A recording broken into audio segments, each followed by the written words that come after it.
Hello everyone, hope we're all doing well. Welcome back to another episode of CSGO News. I hope you guys all enjoy. It was a crazy weekend. We're going to break down a couple of events, a couple of stories out there that need to be talked about, and a bit of drama / controversy around one of our best teams in the world currently. So I hope you guys all enjoy. Let's hop into our first story out there, all about the Copenhagen Games, which first of all, I want to get out of the way. I love the Copenhagen annual events. If you guys do not know, they run a primary tournament, a secondary tournament, even a female tournament. Pretty much besides the lack of broadcasting out there, if you wanted to see results wise, you can see pretty much every pro player that you want to see outside your general like top 20-ish teams out there. So I love the event. I do not love though the way they apparently treated one of my teams I was cheering for, that being Doc and his brand new mixed team. I talked about a couple videos ago as well. I spoke to their team manager Vulcan on Twitter, as well as you guys probably saw a lot of the players' complaints on Twitter about PC issues. They went to the event sponsored by Loot Bear, and that sponsorship is probably very likely gone after they're given results because the team right away experienced PC crashes all across the board, at least with 3 of their members, and it was super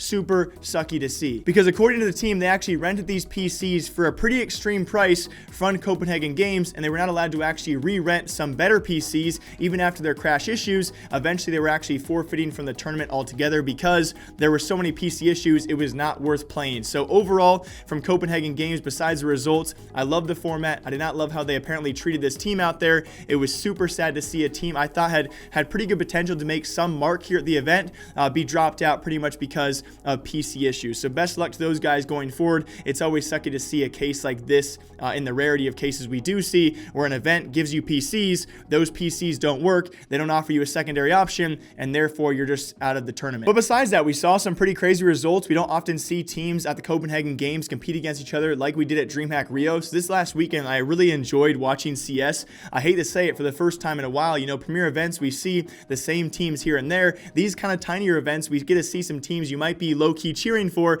play against some teams you never have really seen them compete against, and this is actually a primary example of that, especially we'll talk about very soon Dreamhack Rio, but it actually was Forza taking the ultimate title, guys, against Team Sprout. First of all, huge props to Sprout. If you guys watched Charleroi, or Charleroi as us Americans pronounce it, last week, this is now Sprout's back-to-back grand final appearances, so congrats to that roster. Losing to Forza, I still think a great appearance from Sprout as well. They took down Movistar Riders in the quarterfinals, so congrats to you boys if you're possibly watching this. I think Sprout, you know, hey guys, with Big falling, Sprout rising, the German competition, guys, we are back in it. Congratulations to Sprout, another grand final appearance. Congrats to Forza, the notorious French trash talkers. I know they're not French, but they like to trash talk the French. So we did get to see them take a title, as well as Movistar. Their brand new member Deaths is now on that squad as well. We'll see how he fits in and if that squad will continue to stay together, as we all probably still want Mixwell back. But besides that as well, we saw Gambit youngsters as well in the qualifying rounds. One actually stood out very much, that being Shiro on that roster. Some of his numbers on screen for all of you guys were stellar. Unfortunately enough, him and the entire roster fell apart,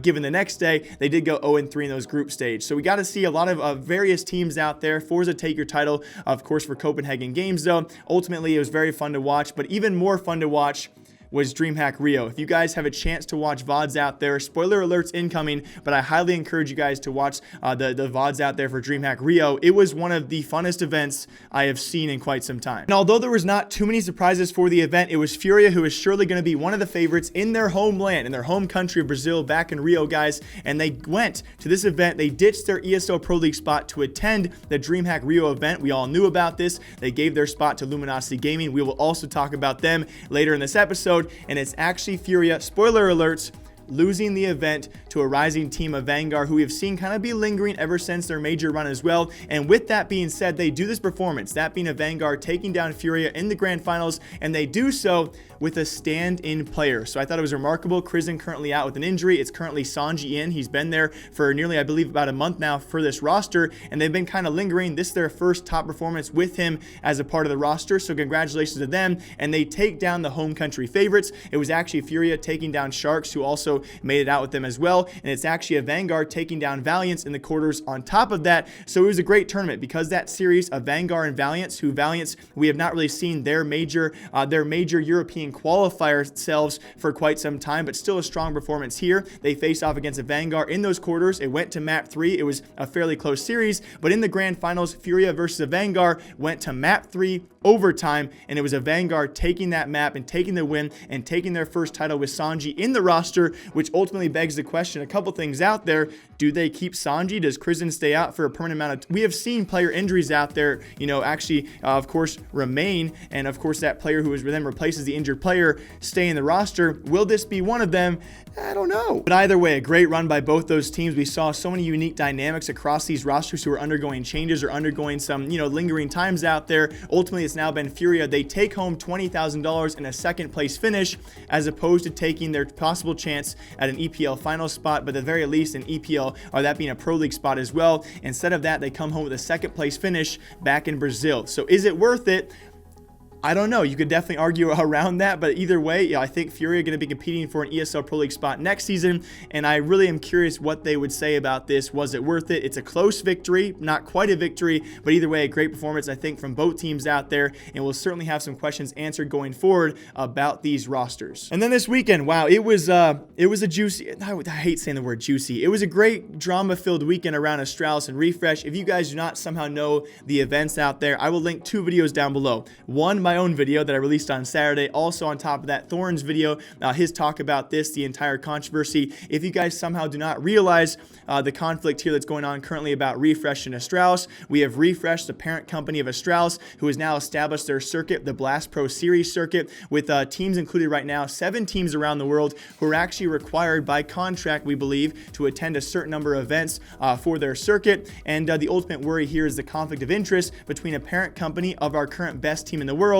and them running a circuit in the CSGO scene, which is now becoming a very dominant circuit, a very frequent circuit, which takes up a lot of tournament and team time out there as well. If you guys want my video and Thorn's video will be linked down below. If you guys want a follow-up episode, because a little bit more has come out about this, I'm still curious what you guys think about this. Feel free to leave a comment down below. If we break 400 likes, I will do a follow-up episode about that entire situation, because it is crazy. There are certainly 2 sides about this. I ran a poll on Twitter. You guys are still a bit lopsided on this as well about, who do you blame here? Is it suspicious? Is it a conflict of interest? There are so many talking points, and that was the talk of the town this past weekend. So if we break 400 likes, I would gladly do another episode on Refresh and Astralis, because it's a weird situation to be in. But very lastly, in the news that I almost don't want to share, it's pretty crazy news though. It's actually Luminosity Gaming grabbing an EPL final spot. I will cover the entire recap of North American and Europe. That's actually stage 2 underway this week as well, and should wrap up sometime soon. This was only the first part of stage 2, but I wanted to touch on this because it's actually Luminosity Gaming grabbing an EPL final spot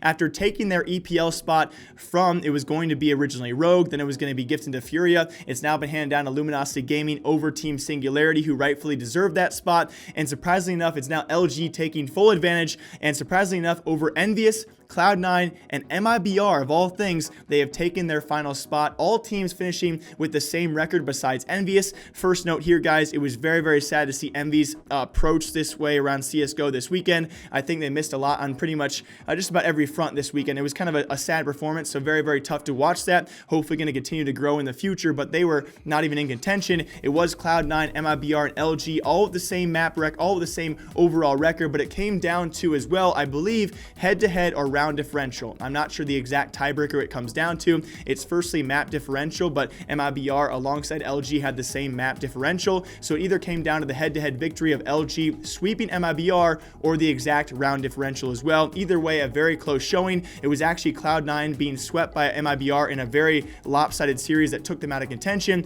and it was Luminosity Gaming who take down MiBR in their first opening best of 3, which pushed them forward, and they grabbed the EPL final spot from supposedly the best Brazilian team, and a team in Cloud9 who has certainly fallen off, and a team in Envious who is a very lackluster what we saw this past weekend. But I mean, either way, props to them. I can't really argue against it. They have now taken down, this is crazy, right? This is absolutely insane. We have Furia, who come away with a second place finish over at Dreamhack Rio. We have MiBR, who lost to Luminosity Gaming pretty much in this EPL race for now. Of course, they still have a great chance to make EPL finals, but wow, the fall of North America and Brazil right now. Who considers themselves as the second best team in North America? I don't really know. Who considers themselves as the first best team in Brazil? I'm not really sure. You could debate a lot about this right now. All we clearly know right now is the #1 North American favorite being Liquid, as MiBR continues to have some mixed results. Cloud9, we're not really sure where they are. Envious had a lackluster showing, and Luminosity Gaming take full advantage of their EPL gifted spot, and they are now in the EPL finals after taking down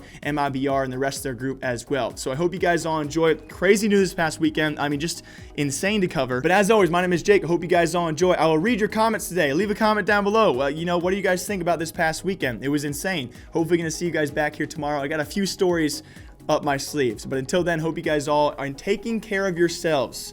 Take care of your bodies. Take care of your mind. I don't know what I'm saying. All right, I'll see you guys tomorrow. Bye.